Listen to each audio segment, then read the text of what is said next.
Bitcoin is rejecting the top of our resistance area that I shared in the previous update. So is this scenario still in play, or should you expect higher prices to come next week? And that's what I want to talk about in this update.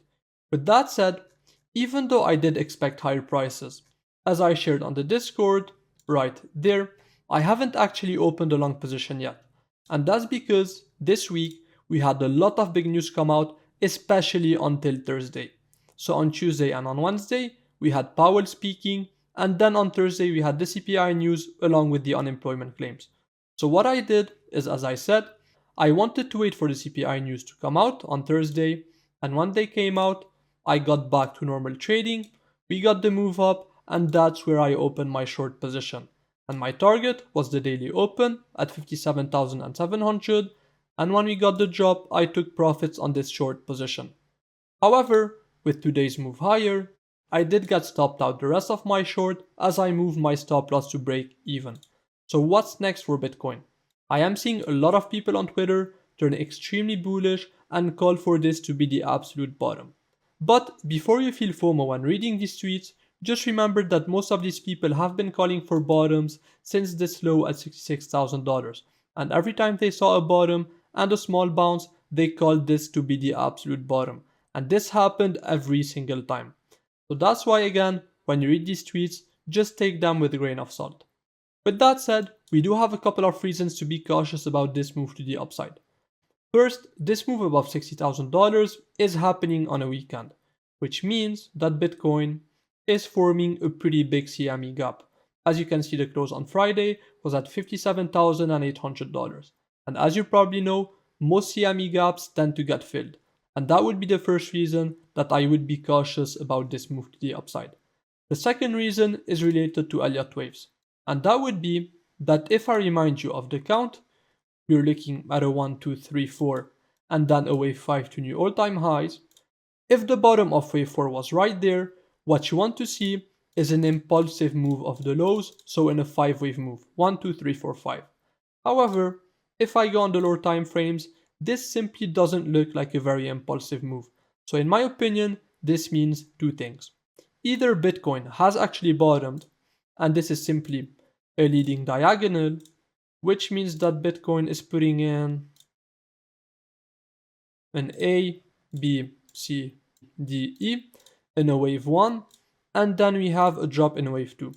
So this would be wave 1, then we have a wave 2, and then we have a move higher in the charts. And the second scenario, in my opinion, TradingView is lagging again, sorry about that. So the second scenario, as I was saying, is that Bitcoin simply hasn't bottomed yet, which means that this is simply another corrective phase before we have a move lower and a break of this low at $53,000. At this point, honestly, I don't have any preference, I just want to wait and see what happens next week. However, just keep this in mind, this doesn't look like a very impulsive move. I'm struggling to see a wave 1, then a wave 2, this might be a wave 1, and then we have an extremely ugly wave 2, and now Bitcoin is up in a wave 3, 4, 5. But as I said, since this wave 2 is very ugly, I'm personally not very confident in this count. And that's why at this point, I wouldn't really advise you FOMO into long positions. We don't have an impulsive move, and if this was the bottom, then this is simply a leading diagonal, and then we'll have a drop back in wave 2. With this in mind, what levels do we have above and below us? The first level is the one that Bitcoin is testing right now and that I shared in the previous update, and as you can see, it is offering a bit of a rejection. Then above us, again as I shared before, if you take the volume profile of this range, we have the value area high and the point of control on these imbalances at around $62,000. And this would be the second area that I'm looking at above us. But then below us, we have a couple of interesting levels. The first one is this channel that I'm looking at.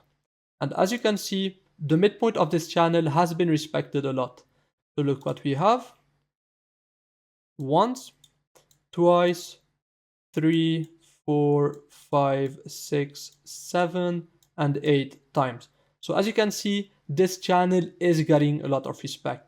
And that's why if we come down, I would honestly be interested in this area around the midpoint of the channel. On top of that, if you take the volume profile of this range, or actually from the low, I prefer to take it from the bottom in that case. So from the bottom, as you can see, we also have the point of control that comes in around the midpoint of the channel. And that's why this level is pretty interesting in my opinion. Above it, we do have another level which is a bit weaker. We have imbalances, we have the value area high, and we have the daily open. So we could get a drop to here, for example, and then a reversal to the upside. But honestly, personally, I'm not interested in longs near the highs of this channel. And that's why at least I would wait again for the midpoint of the channel.